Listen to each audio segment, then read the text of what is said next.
reason I call it this is because, simply put, I just want to quickly go over something. I usually mess around when I play Madden. I'm just being honest here. I played high school football. I played football from middle school through high school.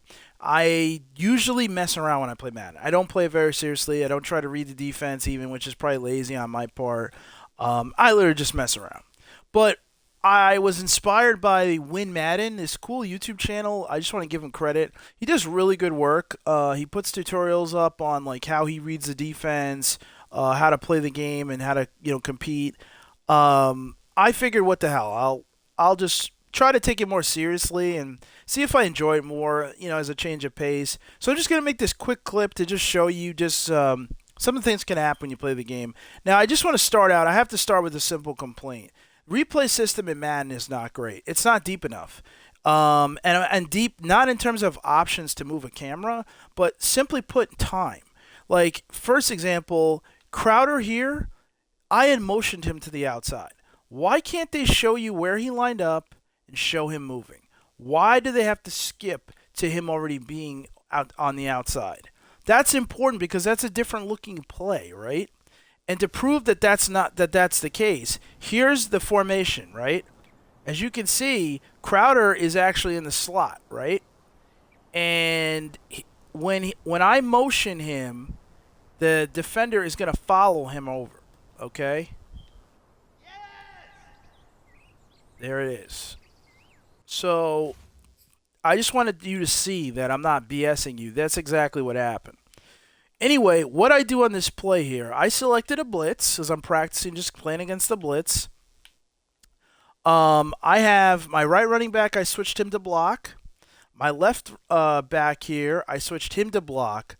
So what's going to happen as this play develops is my offensive line, which is pretty cool, the right tackle is going to actually go out and block the blitzing linebacker here, which means my guard will take this defensive end, and my center will take the tackle, leaving an opening up the middle, and that's where this running back will come up and look for the blitzer here.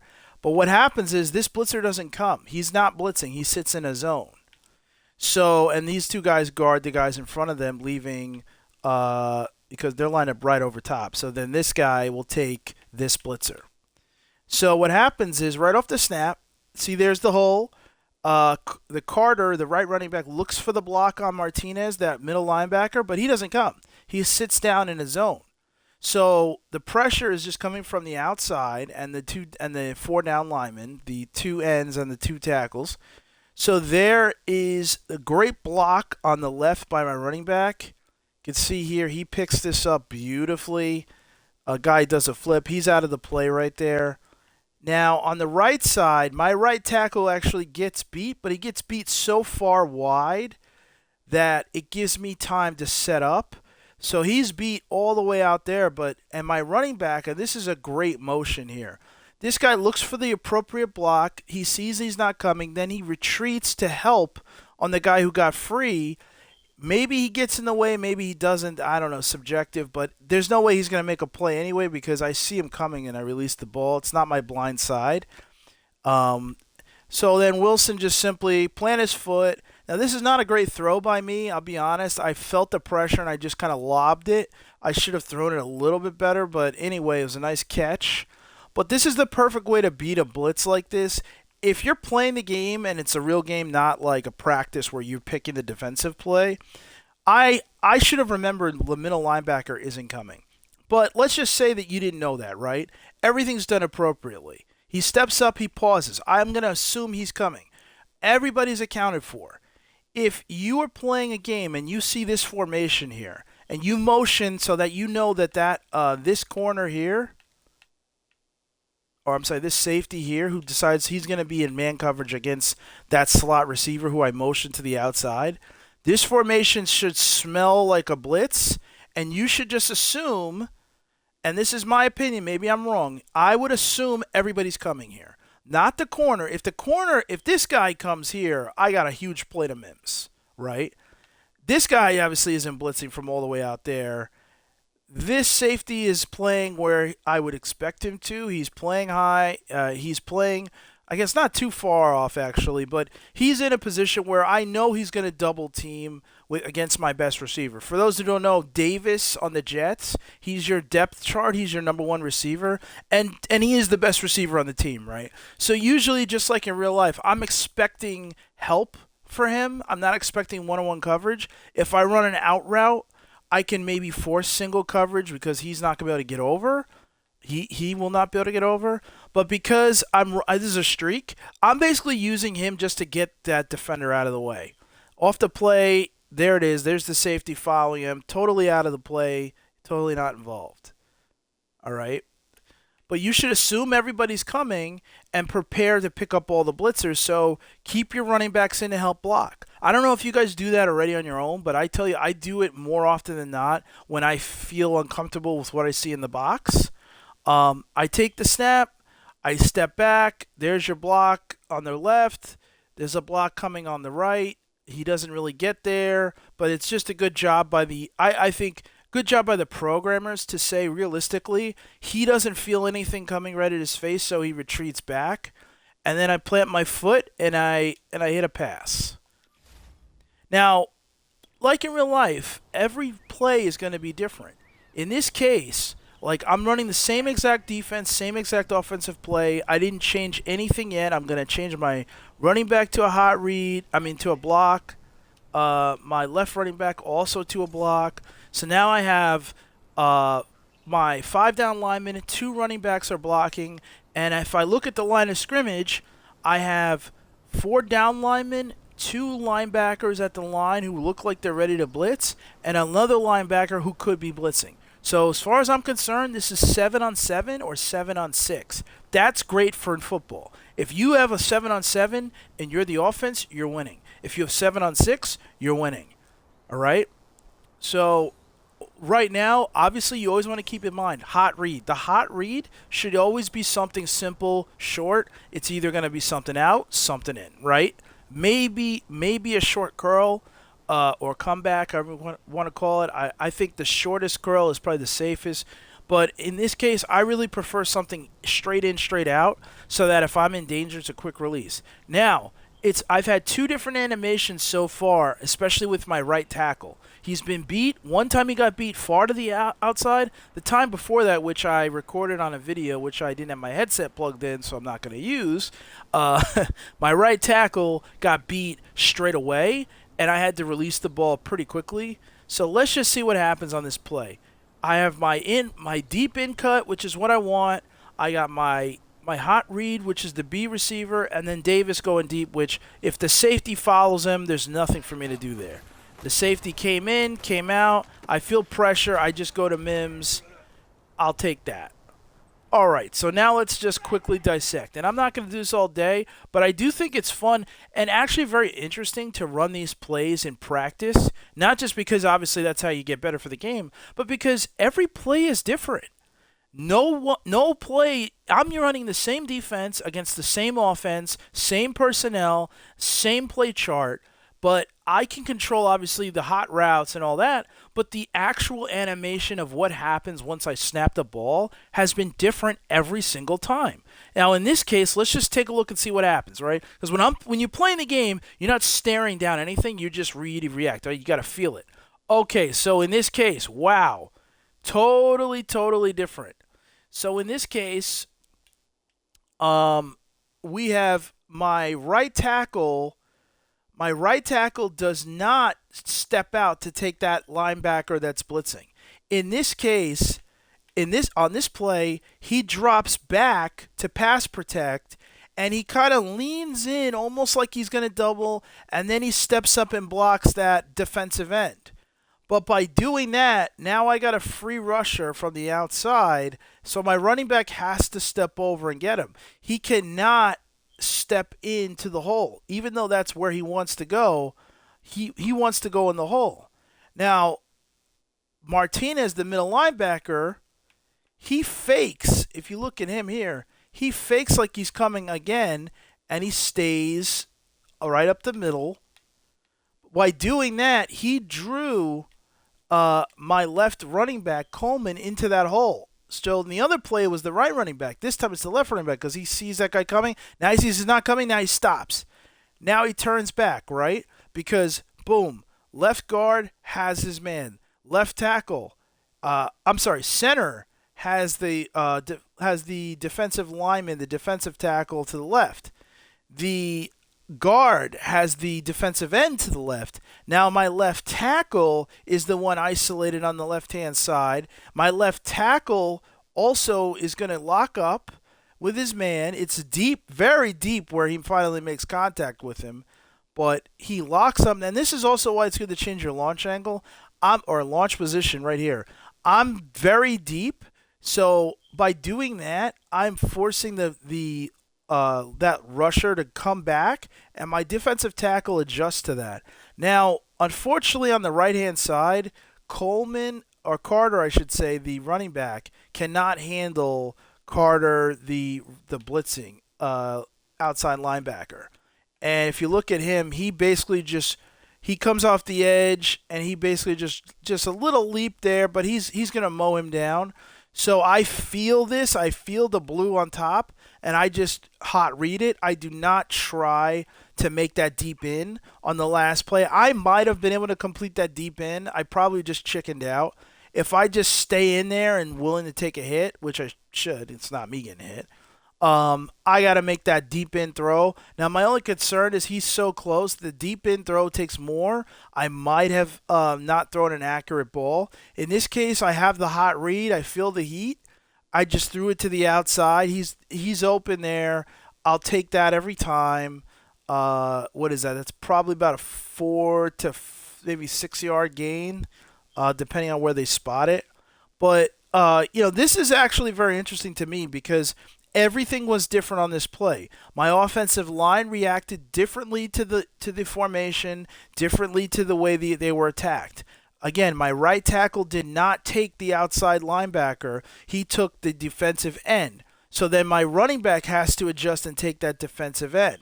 The other running back has to see what's happening, and he has to go in the hole in case the middle linebacker comes. Then he immediately shifts over to try to help if somebody breaks free. But the problem is my right running back, the one who I also had into block, he just has no impact on that defensive player, and it allows for a free rusher, and it means I have to go to the hot read. But the hot read is fine. And the hot read leads to a good play. So this is all the fun of practice. And believe it or not, when you're doing this in the game, this is going to help because you just have the repetitiveness of seeing a formation. But one thing I'll also just point out is that when you're doing this in practice and you're running different plays, by seeing a different reaction by your offense and a different result on the play, like, hey, my right tackle went for a different guy and he made the block. On the other play, my right tackle went for a different guy and he did not make the block. So you have to react, you have to feel it, and you have to make a decision. But it does help, and again, you want to do this faster when you have a play clock. It does help if you can move, can look around, can try to read the defense and figure out what you're looking at. So right here, off of, just straight ahead, I'm seeing two safeties, so I'm thinking a cover 2 zone perhaps with man coverage on the outside for my outside linebackers. So if I want to get cute, I'm going to take Mims this time, and I'm going to take Mims, and I'm going to put him in motion. So Bradbury adjusted to him. Now, what I think there, okay, so Bradbury is going to be in man. Now, let's see. I think, well, let's not change it. Let me see what his route. He still has a hot read route, but I'm going to change this a little bit. I want to change it to a comeback route. I want to see how the corner reacts, and I know what the safety wants. Safety wants Crowder. I'm still going to have Carter help with the blitz. My left running back, same thing. Now, I'm also going to change one of them. I'm going to change the pass protection. I'm going to have them slide to the right because I'm going to actually slide to the right a little in the pocket. And I want to see if my how I do on the left-hand side, picking up that other blitzer if he comes. No, and I'm cheating a little because I know that Martinez, the middle linebacker, is not going to blitz. But let's just see what happens, all right? So there's your snap. I'm going to flow a little bit. Do I have my man? Yeah, I should have that. And it's complete. Oh, no. What happened there? Was that an interception? Kind of the went into the shadows. I cheated a little. I floated over.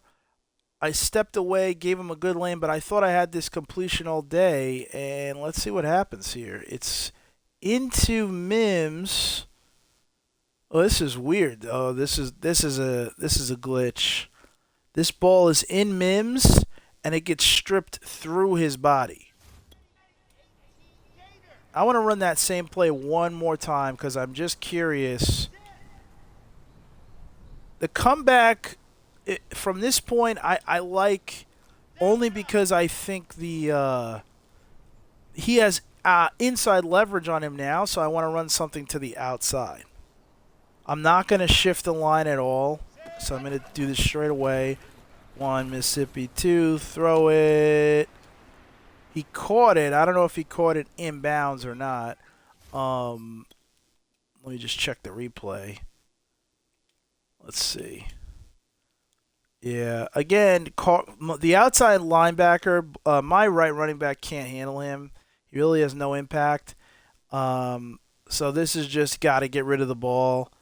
I probably should have looked for Crowder, but I wanted to see about Mims on the outside. And let's see, he gets 1 foot. Ooh, little toe jack swag. Let's see. There's your left. Ooh, that's close. That is close. The right foot's down. Does the left get down?